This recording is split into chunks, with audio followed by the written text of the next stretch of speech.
안녕하세요. 작은 새와 함께하는 바이블 스터디 626번째 시간입니다.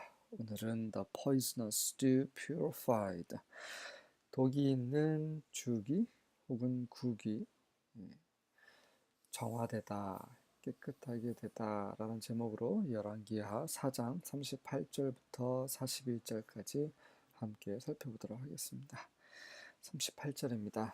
Elisha returned to Gilgal, and there was a famine in that region. 엘리사가 길갈로 돌아왔는데 그 지역에는 기근이 있었습니다. While the company of the prophets was meeting with him, he said to his servant, Put on the large pot and cook some stew for these prophets. 그 예언자들의 일행이 그를 만나고 있는 동안에 엘리사가 엘리사의 종에게 게하시죠? 엘리사에게 말했습니다. 큰 솥 위에 올려놓고 무엇을 올려놓습니까? 불을 지피라는 얘기인 거죠. 솥을 불 위에 올리라는 얘기입니다. 불이 빠졌죠. 불을 집어넣는다면 put on fire the large pot 요겁니다. 네, 이 성경에는 이렇게 특히 직역 성경에는 현대 영어 문법과 다른 표현이 많이 있습니다. 네, 그런 거는 당황하지 마시고 다른 성경을 살펴보시면 금방 확인이 되실 겁니다. And cook some stew for these prophets. 네, 그래서 불 위에 솥을 올려놓고 다시 말해서 불을 지피고 솥을 준비해서 이 예언자들을 위해서 죽을 끓이라. 요리하라 이런 말이죠. 39절입니다. One of the young men went out into the field to gather herbs and came back with a pocketful of wild gourds. 그 젊은 사람들 중에 한 사람, 그 예언자들 무리 중에 한 사람이겠죠. 그가 밭에 나가서 들에 나가서 풀을 뜯으러 그 죽에 들어갈 그런 허브, 그러니까 먹을 수 있는 그런 풀을 뜯으려고 가서 갔다가 이제 한 움큼의 한 주머니의 밭과 열매 풀을 가지고 왔습니다. He shredded them and put them into the pot without realizing they were poisonous. 그가 그것들 밭과 열매를 찢어서 그 솥 안에 집어 넣었는데 그것들이 독이 있다는 것을 깨닫지 못하고 집어넣은 거죠. 독이 있었으면 집어넣지 않았겠죠. 근데 독이 있는지도 몰랐다는 것은 그 선지자의 한계인 거죠. 계속해서 엘리사와 그 다른 선지자들 간의 지식의 차원의 차이를 계속 보여주고 있습니다. 우리가 보는 것, 우리가 아는 것, 그것은 다 차이가 있어요. 그런데 차이가 나는 이유는 무엇입니까? 물론 이제 공부를 열심히 하는 사람, 또 똑똑한 사람, 경험이 많은 사람, 뭐 그런 사람들이 더 많은 지식을 가지고 있겠지만 정말로 큰 차이는 바로 하나님을 경외하는 것, 거기에서부터 나게 되어 있습니다. 엘리사는 하나님께 속한 사람이고 늘 하나님을 주목하고 하나님과 함께하고 그래서 그가 받은 그런 영적인 능력, 영적인 시야, 이런 모든 것이 그 같은 선지자보다 훨씬 뛰어났습니다. 엘리야의 갑절의 영을 받은 거죠. 그러한 모습을 계속 성경은 보여주고 있습니다. 영적으로 말하면 뭐 그냥 솔직히 영적인 능력은 그렇게 중요하지 않습니다. 예수님께서 제자들을 보내셨을 때 제자들이 많은 능력을 행했어요. 귀신도 쫓고 병든 자도 고치고 그랬을 때 그들이 굉장히 기뻐했어요. 흥분했죠. 근데 예수님께서 그들에게 말씀하셨습니다. 너희들이 그런 능력이 있는 것으로 좋아하지 말라. 내가 귀신을 내쫓고 병든 자를 살리고 예, 고치고 이런 것으로 기뻐하지 말고 너희 이름이 생명책에 기록된 것을 기뻐하라고 말씀하셨죠. 우리가 어떤 특별한 은사를 가지고 있는 이게 중요한 게 아니라 우리 이름이 생명책에 기록되어 있다는 거, 우리가 영원한 생명을 얻었고 그러한 소망이 있다는 거, 그게 굉장히 중요한 거, 제일 중요한 거죠. 이 땅에 살면서 70년, 80년, 100년 살면서 예? 그런 큰 능력을 행하는 게 뭐가 중요합니까? 예. 그 돈이 많은 게 뭐가 중요합니까? 불못에 들어가면 다 헛것이죠. 결국 죽게 되고 결국 다 못 쓰고 사라지게 되는데 이 땅에서 영원한 삶이 더 중요한 거죠. 자, 그럼에도 불구하고 엘리사의 이런 영적인 능력, 실제 그런 기적 같은 능력을 계속 강조하고 있는 이유는 하나님의 그런 차원, 하나님의 능력, 예, 그런 것들을 계속해서 보여주시고자 하시는 거죠. 하나님은 너무나 다르신 분이고 또 하나님의 사람은 다릅니다. 예, 사람의 그런 상식에서 벗어나요. 그러니까 사람의 상식 안에서, 사람의 경험 안에서 하나님을 제한해서는 안 된다라는 거죠.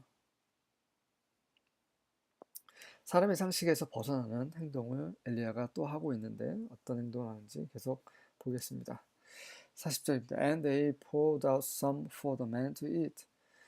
그래서 독이 있는지도 모르고 풀을 뜯어다가 열매를 뜯어다가 국에 넣었던 놓은 이후에 이제 사람들이 먹을 수 있도록 그 국을 부어 주었죠. But while they were eating of the stew, they cried out, "Oh, man of God, there is death in the pot," and they could not eat it. 그들이 그 죽을 먹고 있는 동안에 그들이 소리쳤습니다. 하나님의 사람이시여. 그 솥 안에 죽음이 있습니다. 솥 안에 죽음이 있다는 것은 독이 있다는 말이죠. 의학 성경에 보면 poison, death 대신에 poison을 씁니다. 결국 이 죽을 먹으면 이 솥 안에 있는 것을 먹으면 죽는다는 것을 가리키는 거죠. 죄를 지으면 죽습니다. 죄는 곧 죄가 장사하면 곧 사망을 낳죠. 네, 죄는 곧 죽음입니다. 네, 먹으면 죽는 거 마찬가지로 단순한 개념입니다. 독을 먹으면 죽는 것처럼 독에 쏘이면 죽는 것처럼 죄를 지으면 죽는 겁니다. 그 죄에 대해서 사람들 너무 심각하지 않은 것 같아요. 정말 죄를 심각하게 생각해야 되는데 너무 쉽게 죄를 짓고 누구나 죄를 짓기 때문에 뭐 나도 뭐 어쩔 수 없는 거야 이렇게 생각하는데 그렇게 생각한다면 하나님도 그렇게 생각하셨다라면 그분의 아들을 보내시지 않았죠. 정말 하나님의 관점에서 성경에서 말하는 죄와 사망에 대해서 우리는 좀 진지해질 필요가 있습니다. 근데 그래서 그들은 그것을 먹을 수 없었어요. 선지자들은 결국 경험을 해봐야 그 안에 독이 있다라는 거, 그것을 알게 되었던 거고, 그리고 독이 있다라는 사실에 그 좌절할 수밖에 없는 거죠. 더 이상 할 수 있는 게 없습니다. 그냥 무력한 선지자들이죠. 41절입니다. But he said, "Now bring meal." 그러나 엘리사죠. 엘리사가 말하기를 식사를 가지고 와라. 그래서 밀이라는 것은 그 당시 밀은 그 밀가루를 말하는 거죠. 밀가루. 다른 의학 성경에는 밀가루라고 되어 있습니다. 곡식가루를 가지고 와라. He threw it into the pot and said, "Pour it out for the people that they may eat." 그래서 그것을 그 솥 안에 던졌습니다. 그래서 말하기를 그것을 먹을 수 있도록 사람들에게 부어주도록 하라. Then there was no harm in the pot. 그러자 솥단지 안에 전혀 해로운 것이 없었습니다. 네, 말도 안 되죠. 어떻게 독을 밀가루로 해독을 합니까? 혹시 그런 곡식가루가 그런 해독 작용을 하는지 혹시 관심 있는 분들은 한번 확인해 보시기 바랍니다. 근데 저는 중요한 건 뭐냐면 왜 다른 사람 모르는데 엘리사만 이렇게 알고 있냐는 거죠. 왜 엘리사는 이게 특별한 행동을 하냐 이거죠. 그것은 그가 아는 지식의 차원은 다르다는 거죠. 차원이 다른 겁니다. 지식의 양이 다른 게 아니라 차원이 다른 거예요.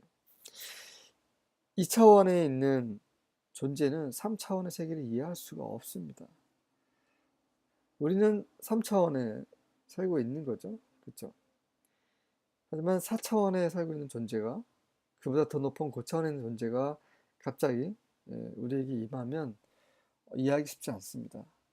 가령 우리는 이 3차원은 이 높이, 길이, 깊이가 다 있는 곳이죠. 그래서 멀리서 오는 것을 지켜보고 그 멀리서 온 것이 점점 가까워지는 것이지, 갑자기 손가락이 떡 나타나가지고 그 다니엘서처럼 그 느부갓네살의 아들이 이제 흥청망청 그 하나님의 성전에 그래서 엄청 그 기물들 컵을 가지고 그런 여자들과 술을 마시고 있을 때 갑자기 손가락이 나타나서 벽에 글씨를 쓰죠. 이런 것은 이해가 안 되는 거죠. 이 3차원에 살고 있는 우리로서는 갑자기 손가락이 나타나는 건 이해가 안 되지만, 그보다 높은 차원은 너무나 이해가 되는 거죠. 당연한 것입니다. 그런 것들이 우리가 상식적으로 생각했을 때 절대 일어날 수 없는 것은, 그리고 절대로 알 수 없는 것을 엘리사는 알고 그렇게 행한다라는 것, 그가 하나님의 차원 안에 있기 때문입니다. 우리에게도 이러한 차원이 있습니다. 그게 바로 믿음이죠. 믿음으로 그 차원 안에 들어가는 것입니다. 소망과는 다릅니다. 그런 기적을 바랍니다. 이건 믿음이 아니에요. 믿음은 보이지 않는 것, 바라는 그것을 실제로 일어날 수 있다라는 확신을 갖는 것이 믿음이죠. 베드로도 그런 확신이 있기 때문에 은과 금은 내게 없지만 내게 있는 것은 너에게 주노니 나사렛 이름으로 일어나 걸어라 하니까 일어나 걸은 거예요. 그런 믿음이죠. 이렇게 하면 일어날까? 이렇게 하면 고쳐질까? 이런 것이 아니라는 것입니다. 그렇다면 그런 믿음을 어떻게 갖게 되고 그러한 차원 안으로 어떻게 들어갑니까? 바로 하나님을 경외하고 예수 그리스도를 주로 영접하고 그분과 늘 동행하고 우리 안에 계시는 성령의 인도하심에 순종하고, 그럴 때 우리 안에서 그분의 능력이 나타나는 것입니다. 수고하셨습니다.